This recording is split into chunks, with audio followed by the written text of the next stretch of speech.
ایمان یہ وہ چیز ہے جو انسان کے اندر اصل مقصد کو بیدار کرتی ہے۔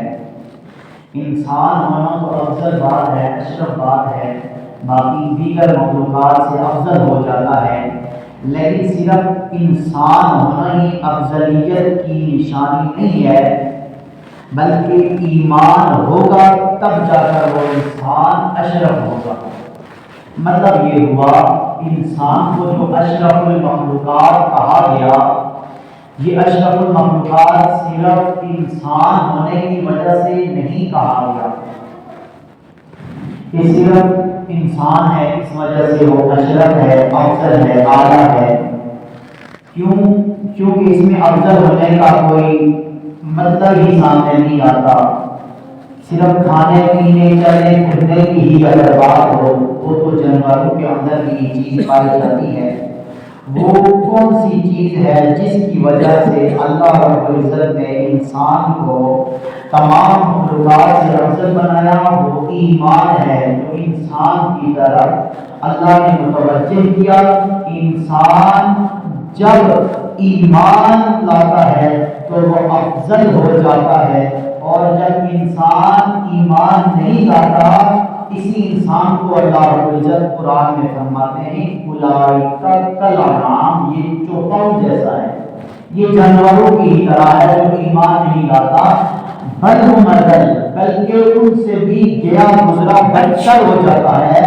وہ انسان ہے تو انسان، لیکن اس کے اندر ایمان نہیں ہوتا۔ جب ایمان نہ ہو تو وہ انسان نہیں بلکہ وہ حیوان ہو جاتا ہے۔ ایمان کیا چیز ہے؟ آج کے جمعے کے اندر وہی چیز میں بیان کروں گا۔ ایمان اصل میں انسان کے اندر کی ایسی کیفیت کا نام ہے کہ جو اللہ رب العزت کو ماننے سے پیدا ہوتی ہے۔ آمنت باللہ وملائکتہ وکتبہ ورسلہ والیوم الآخر والقدر خیرہ وشرہ من اللہ تعالی والبعث بعد الموت، یہ جتنی بھی چیزیں ہیں ان پر ایمان لانا۔ آمنت باللہ، میں اللہ پر ایمان لایا، اور ملائکہ اس کے فرشتوں پر ایمان لایا، وکتبہ اس کی جتنی بھی آسمانی کتابیں ہیں سب پر میں ایمان لاتا ہوں، اور رسولہ اس کے جتنے بھی رسول ہیں سارے رسول پر میں ایمان لاتا ہوں، والیوم الآخر آخرت کے دن پر ایمان لاتا ہوں، والقدر خیرہ وشرہ اچھی تقدیر ہے یا بری ہے یہ اللہ کی طرف سے ہے، میں اس پر ایمان لاتا ہوں، والقدر خیرہ وشرہ من اللہ تعالی والبعث بعد الموت، مرنے کے بعد دوبارہ اٹھایا جاؤں گا، میں اس پر ایمان لاتا ہوں۔ ایمان اسے کہتے ہیں۔ علم غیب پر ایمان رکھنا۔ اللہ کو ہم نے دیکھا نہیں، نبی صلی اللہ علیہ وسلم نے ہمیں بتایا اللہ ہے۔ اللہ نے جنت بنائی ہے نیک لوگوں کے لیے، برے لوگوں کے لیے جہنم بنائی ہے۔ دنیا امتحان ہے، امتحان کی جگہ ہے۔ یہ جو جتنی بھی چیزیں ان سب پر نبی صلی اللہ علیہ وسلم نے جو کچھ کہا ہم نے مانا، یہ ایمان ہے۔ اگر صدق کے دل سے اس پر عمل ہو، یقین ہو تو یہ ایمان ہے۔ اگر دل کے اندر اس کا یقین نہیں اترا تو یہ ایمان نہیں ہے۔ تو جب یہ ایمان دل کے اندر اتر جاتا ہے پھر اس کی کیفیت کیسی ہو جاتی ہے، اس کیفیت کو آج ہم بیان کریں گے۔ اس کیفیت کی وجہ سے انسان کے اندر اللہ کا ڈر پیدا ہو جاتا ہے اور اللہ سے امید بھی پیدا ہو جاتی ہے۔ جس دل کے اندر ایمان اتر جاتا ہے، صحیح راسخ ہو جاتا ہے، پختہ ہو جاتا ہے، مضبوط ہو جاتا ہے، اس دل کے اندر اللہ کا خوف بھی پیدا ہو جاتا ہے اور اللہ سے امید بھی پیدا ہو جاتی ہے۔ نبی کریم صلی اللہ علیہ وسلم ایک مرتبہ ایک صحابی کے پاس تشریف لے گئے جن کا آخری وقت گزر رہا تھا، مرض الوفات میں مبتلا ہے۔ نبی اکرم صلی اللہ علیہ وسلم نے پوچھا ہے صحابی کیا محسوس کرتے ہو؟ تو ان صحابی نے کہا یا رسول اللہ صلی اللہ علیہ وسلم مجھے اللہ رب العزت سے بڑا خوف بھی ہے کہ میرے وہ اعمال اس طرح کے نہیں ہیں جس طرح کے ہونے چاہیے تھے، پتہ نہیں قبول بھی ہوں گے یا نہیں، مجھے اس بارے میں خوف ہے۔ لیکن جب میں دیکھتا ہوں وہ اللہ بڑا غفار ہے، رحمان ہے، رحیم ہے، معاف کرنے والا، بخشنے والا، 70 ماؤں سے بھی زیادہ محبت کرنے والا، جب میں یہ چیز سوچتا ہوں تو میرے دل کے اندر امید جاگ جاتی ہے۔ حضور صلی اللہ علیہ وسلم فرمایا یہی تو ایمان ہے۔ الایمان بین الرجاء والخوف، ایمان نام ہے خوف اور امید کے درمیانی کیفیت کا۔ اللہ سے ڈر بھی ہو، خوف بھی ہو اور امید بھی ہو۔ ڈر اس بات کا ہو میں کوئی گناہ کر رہا ہوں، کیا پتا اس گناہ کی وجہ سے اللہ مجھ سے اتنا ناراض ہو جائے کہ مجھ سے پھر کبھی راضی نہیں ہو جائیں گے، میں یہ گناہ کروں گا، وہ رب وہ غفار تو ہے لیکن قہار بھی ہے، کیا پتا اس کا قہر میرے اوپر نہ نازل ہو جائے، کیا پتا اس کی ناراضگی میرے اوپر نہ نازل ہو جائے۔ وہ عزیز و جبار بھی ہے، وہ سخت طاقت والا ہے، میں اس کی جب نافرمانی کر رہا ہوں، کیا پتا اس نافرمانی کی وجہ سے میں اس کے عتاب کا شکار نہ ہو جاؤں، اس کی طرف سے میرے اوپر عتاب نہ آ جائے۔ بندے کو اس چیز کا خوف بھی ہو جب اپنے اعمال کو دیکھے کہ ہاں میرے اعمال تو چند اعمال ہیں، بہت زیادہ تو نہیں ہے، لیکن وہ رب غفار بھی ہے، رحمان بھی ہے، رحیم بھی ہے، معاف کرنے والا ہے، وہ 70 ماؤں سے زیادہ محبت کرنے والا ہے۔ جب وہ اتنی محبت شفقت کرنے والا ہے، مجھے امید ہے میرے گناہوں کو معاف کر دے گا۔ حضرت عمر رضی اللہ تعالیٰ عنہ کا واقعہ ہے، وہ کہتے ہیں اگر یہ قیامت والے دن کے اعلان ہو جائے کہ سارے کے سارے جنت میں چلے جائیں سوائے ایک شخص کے، تو مجھے یہ خوف ہوگا کہ شاید وہ ایک شخص میں نہ ہوں، شاید وہ ایک شخص میں نہ ہوں۔ خوف کی کیا کیفیت ہے؟ اللہ کی طرف سے اگر اعلان ہو جائے سارے جنت میں چلے جائے، ایک جنت میں جائے، مجھے یہ خوف لگتا ہے شاید میرا نام وہ نہ ہو۔ اگر رب رحمان کی طرف سے اعلان ہو جائے سارے جہنم کے اندر چلے جائے، ایک جنت کے اندر چلا جائے، مجھے رب سے امید ہے کہ ہو سکتا ہے وہ میں۔ اس کا نام ایمان ہے، ایمان اسی چیز کا نام ہے۔ صحابہ کرام کی تعریف کرتے ہوئے اللہ رب العزت نے صحابہ کرام کا ایمان کیا تھا، اللہ تعالیٰ قرآن میں فرماتے ہیں بسم اللہ الرحمن الرحیم انما المؤمنون الذین اذا ذکر اللہ، بے شک ایمان والے لوگ وہ ہیں اذا ذکر اللہ، جب اللہ کا تذکرہ کیا جاتا ہے، اللہ کا نام ان کے سامنے آتا ہے، جب قرآن پڑھا جاتا ہے، وجلت قلوبہم، تو ان کے دل ڈر جاتے ہیں، ان کے دل ڈر جاتے، خوف سے کانپنے لگتے ہیں۔ وَإِذَا تُلِيَتْ عَلَيْهِمْ آیَاتُ، اور جب رحمت والی آیات ان کے سامنے تلاوت کی جاتی ہے، زادتہم ایمانا، ان کا ایمان اور بڑھنے لگتا ہے۔ وزادتہم ایمانا وعلی ربہم یتوکلون، اور اپنے رب پر بھروسہ رکھنے والے ہیں۔ الذین یقیمون الصلاۃ، یہ کون لوگ ہیں؟ وہ لوگ ہیں جو نماز کو قائم کرنے والے، ومما رزقناہم ینفقون، جو کچھ ہم نے انہیں عطا کیا اس میں سے اللہ کے راستے میں خرچ کرنے والے۔ اولئک هم المؤمنون حقا، یہی وہ لوگ پکے سچے ٹھکے مومن ہیں۔ یہ لوگ جن کے اندر یہ کیفیت آ جائے وہ پکے مومن ہو گئے۔ کون سے؟ جن کے سامنے جب خوف والی آیات آ جائے ان کے اندر خوف طاری ہو جاتا ہے، کب کپانے لگتے ہیں، ڈرنے لگتے ہیں۔ جب رحمت والی امید والی آیات آ جائے ان لوگوں کے اندر امید جاگنے لگتی ہے۔ ان لوگوں کے لیے کہا گیا اولئک هم المؤمنون حقا، سچے مومن ہیں۔ مراد اصل مراد ان سے صحابہ کرام ہیں جن کی یہ کیفیت ہوتی تھی۔ اس کے بعد جس کے اندر یہ کیفیت ہوگی وہ بھی لوگ کیا ہوں گے؟ مومن ہوں گے۔ لہم درجات عند ربہم، رب کے ہاں ان کے بڑے ہی اعلیٰ درجے ہوں گے۔ ومغفرۃ، اللہ ان کو بخش دے گا، مغفرت کر دے گا۔ ورزق کریم، اور کریم والا، کرامت والا، عزت والا ان کے لیے رزق ہوگا۔ کتنی بڑی شان ہے۔ حضرت عبداللہ بن رواحہ رضی اللہ تعالیٰ عنہ کے بارے میں آتا ہے جب ان کے سامنے آیات پڑھی جاتی رونا شروع کر دیتے، ان کے جسم پر کپ کپی طاری ہو جاتی، روتے روتے لگاتار روتے رہتے۔ نبی اکرم صلی اللہ علیہ وسلم نے ایک مرتبہ پوچھا اے عبداللہ بن رواحہ یہ کیا حالت ہے، جب بھی آیات پڑھی جاتی ہے تم کپ کپانا شروع کر دیتے ہو، رونا شروع کر دیتے ہو؟ انہوں نے کہا کہ اصلا مجھے معلوم نہیں ہے، میرے دل کی کوئی کیفیت اس طرح کی بن جاتی ہے میں رونا شروع کر دیتا ہوں۔ نبی اکرم صلی اللہ علیہ وسلم فرمائے یہ ایمان ہی تو ہے، یہ ایمان ہی تو ہے۔ تو اس وجہ سے ایمان کس کو کہتے ہیں؟ خوف بھی ہو اللہ کا۔ میرے دوستو یہ دیکھو، ایمان کہتے ہیں خوف اور امید کے درمیانی کیفیت کا۔ صرف بندہ امید لگا کر، اللہ سے امید ہے جی اللہ بڑا غفار ہے، بڑا رحیم ہے جی، گناہ کو بخش دینے والا ہے۔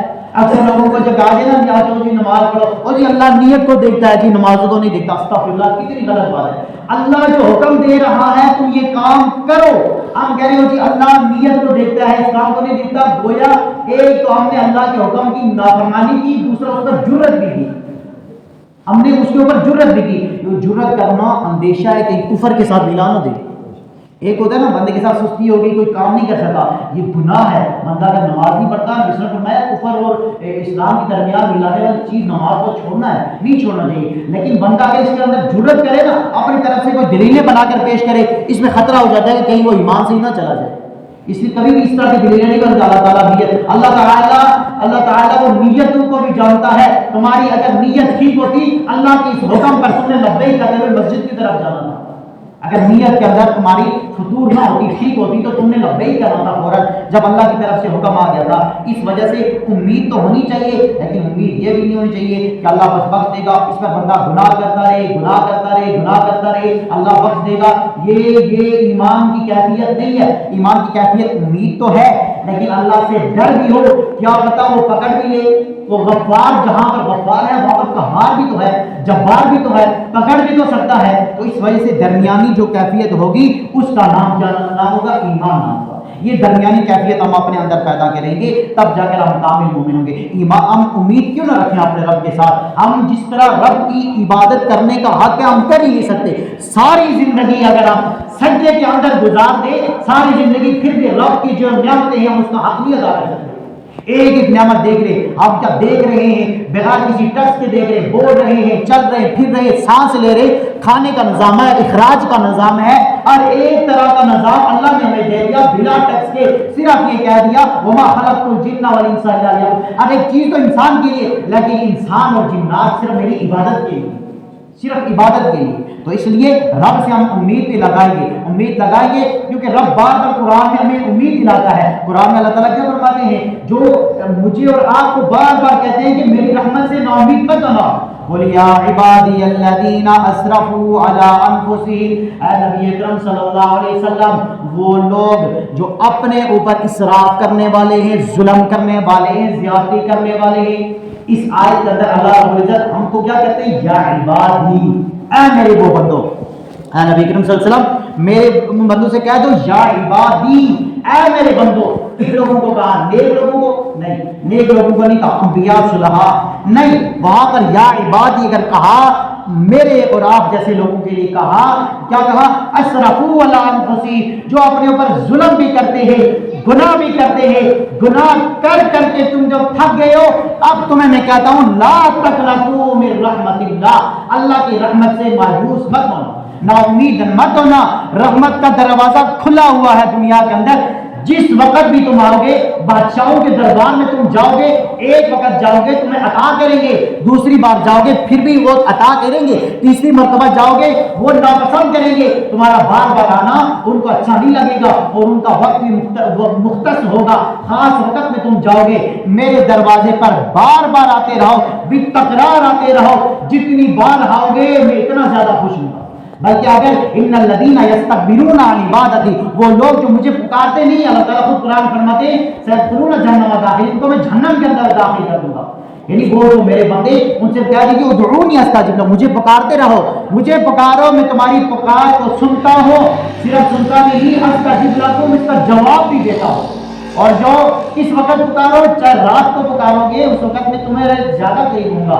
دن کو پکارو، ایک بار پکارو، 10 بار پکارو، بار بار پکارتے رہو، میں تمہاری پکار سنوں گا بھی اور جواب بھی دیتا رہوں گا۔ یہ میری رب کی رحمت ہے۔ اور خوف کیوں نہ ہو، خوف تو ہوگا ہی، تبھی جا کر صحابہ کرام والی کیفیت پیدا ہوگی۔ اگر بندے کے دل کے اندر خوف نہیں ہوگا، وہ گناہ کے اوپر جرأت کرتا رہے گا۔ اب یہ توبہ استغفار کیا ہے؟ بندہ ایک بار توبہ استغفار کرے، اس کے بعد ایمانی کیفیت دیکھو کیسے آتی ہے کہ اللہ کا خوف بھی ہوگا اور ایمان اور امید بھی ہوگی۔ توبہ کرے، جتنے بھی میں نے گناہ کیے ہیں اس پر بندہ نادم ہو جائے، شرمسار ہو جائے، سر کو جھکا لے، پشیمان ہو جائے کہ یا اللہ مجھ سے یہ جو گناہ ہوئی ہے اس پر میں شرمندہ ہوں۔ شرمندہ ہونے کے ساتھ ساتھ زبانی طور پر استغفار بھی کرتا رہے، استغفار بھی کرتا رہے کہ وہ جو اللہ تعالیٰ کے حقوق ہم نے ضائع کیے ہیں ان پر ہم کیا کریں، استغفار کر دیں، یا اللہ ہمیں معاف کر دے۔ اگر نماز قضا کی ہوگی، نماز چھوڑی ہوگی، تو ہم اللہ تعالیٰ کی نے فرمایا اس کا استغفار یہ ہے تم زبان سے استغفار کرو اور اس نماز کی قضا بھی کرو۔ یہ ہاں اگر کسی کو گالی گلوچ کیا، اگر حقوق العباد میں سے تعلق ہے اس کا وہ حق لوٹاؤ، حق لوٹانے کے بعد استغفار کرو، اللہ تمہارے گناہوں کو بخش دے گا۔ صرف بھائی توبہ توبہ توبہ کر دی میرے سارے گناہ معاف ہو گئے، اتنا آسان نہیں ہے۔ صرف توبہ توبہ کر دینے سے کسی کی جو حق کسی نے مار دیا، توبہ توبہ کر دیا بس گناہ معاف ہو گئے، ایسا نہیں ہے۔ اگر حقوق العباد میں سے ہے تو اس کا جو حق دبایا ہوگا، حقدار کو اس کا حق دیا جائے، پھر اللہ سے استغفار کیا جائے، اللہ میں نے بہت بڑا گناہ کیا تھا، میں اس پر شرمندہ ہوں، پھر اللہ سے استغفار کرے، اللہ معاف کر دے گا۔ تو یہ سمجھ لینا چاہیے، صرف یہ توبہ کا نام استغفار نہیں ہے، توبہ کا نام نہیں ہے اپنے آپ کو جھکا لینا، شرم کرنا، زبان سے کثرت سے استغفار ہو اور اس کے بعد پختہ ارادہ کرے، بندہ پکا ارادہ کرے آج کے بعد میں کسی قسم کا گناہ نہیں کروں گا۔ کیوں؟ کیونکہ جب پختہ ارادہ کرے گا، پکا ارادہ کرے گا، تو اس ارادے کی وجہ سے وہ دوبارہ گناہ کی طرف نہیں جائے گا۔ اگر وہ ویسے تو کہہ رہا ہے زبان سے کہ توبہ استغفار تو کہہ رہا ہے، لیکن اس کے دل کے اندر ابھی تک وہ چور ہے، اس کا مطلب ہے اللہ رب العزت کے ساتھ اس کا تعلق نہیں جڑا۔ وہ بھی کہے گا استغفر اللہ تو کہے گا، تھوڑی دیر کے بعد واپس جب اس پر جب وہ قدرت پائے گا تو وہ اسی گناہ پر کیا کرے گا، وہ اسی پر جرت کرے گا، گناہ کی طرف چلا جائے گا۔ اس وجہ سے دل کے اندر تین چیزیں جب تک یہ جمع ہو جائیں گی، اس گناہ پر شرمسار ہو جائے، اس کے بعد زبان استغفار کی کثرت کرتی رہے اور اس کے بعد پختہ ارادہ کر لے آج کے بعد میں یہ کام نہیں کروں گا، وہ بندہ کیا ہو جائے گا، اس کو پکا ایمان کے اندر وہ داخل ہو جائے گا۔ تو یہ ایمان ایسی کیفیت ہوتی ہے نا کہ بندے کے اندر ایک مرتبہ آ جائے نا اس کے بعد یہ نکلتی نہیں ہے۔ صحابہ کرام کے واقعات آپ نے پڑھے نا، حضرت بلال، حضرت حباب، حضرت عمار، کیسے کیسے صحابی تھے، نئے نئے ایمان لائے تھے، تھوڑی دیر ہوئی تھی ایمان لائے ہوئے تھے تو ان کو اتنی زیادہ تکلیفیں مشقتیں برداشت کرنی پڑی۔ حضرت سمیہ بوڑھی عورت تھی، کمزور عورت تھی، ان کے درمیان سے دو ٹکڑے کیے گئے ایمان لانے کی وجہ سے۔ انہوں نے کہا کہ تم کفر کی طرف دوبارہ لوٹ آؤ، انہوں نے کفر کی طرف نہیں گئی ایمان کی وجہ سے، کیونکہ ایمان ان کے دل میں راسخ ہو چکا تھا، پختہ ہو چکا تھا۔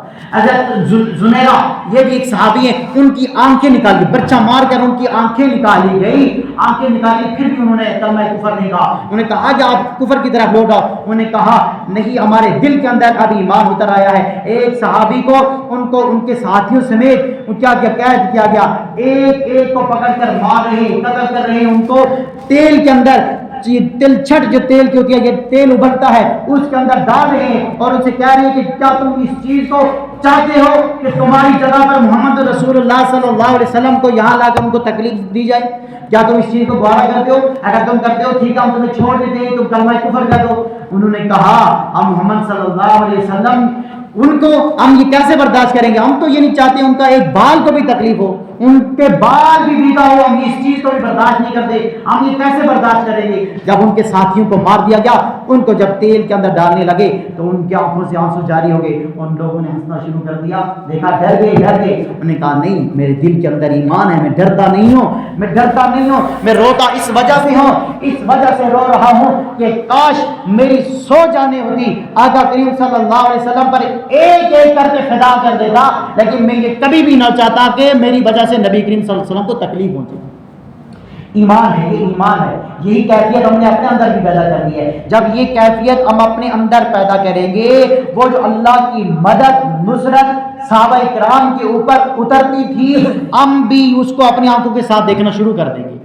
یقین نہیں ہے تو پھر ایمان بھی نہیں ہے۔ جب یقین ہو جائے گا اللہ سب کچھ کرنے والی ذات ہے، وہ جو چاہے کر سکتا ہے، دنیا کا کوئی بادشاہ کوئی طاقت کچھ نہیں کر سکتی، جب یہ ایمان یقین یہاں پر اتر جائے گا، یہ ایمان والے ہو جائیں گے اور وہ صحابہ کرام والی کیفیت، انما المؤمنون الذین آمنوا اذا ذکر اللہ وجلت قلوبہم، دل کام جاتے تھے ہمارے بھی، قرآن پڑھ کر جو ہے نا یہاں پر کسی کا دل نہیں کام ہوتا۔ کیوں؟ وجہ کیا ہے ہمیں پتہ ہی نہیں قرآن میں کیا لکھا ہوا ہے، اس وجہ سے قرآن کو ترجمے کے ساتھ پڑھا جائے۔ دیکھیں وہاں پر عذاب والی آیتیں ہیں، خوف والی آیتیں ان کو پڑھیں تاکہ ہمارے رونگٹے کھڑے ہو جائیں، جس طرح صحابہ کرام کے رونگٹے کھڑے ہو جاتے تھے۔ رحمت والی امید والی آیتیں پڑھیں تاکہ ہم خوش ہو سکے، امید جاگ سکے۔ یہ تمام آیتیں کیسے ہیں؟ جب اس کو ہم دل کی نظر سے ہم پڑھیں گے، اس کو جب پڑھیں گے انشاءاللہ العزیز وہی اثرات، وہی مدد، وہی ثمرات، وہی سب کچھ، وہی فتوحات بھی ہم خود بھی دیکھنا شروع کر دیں گے۔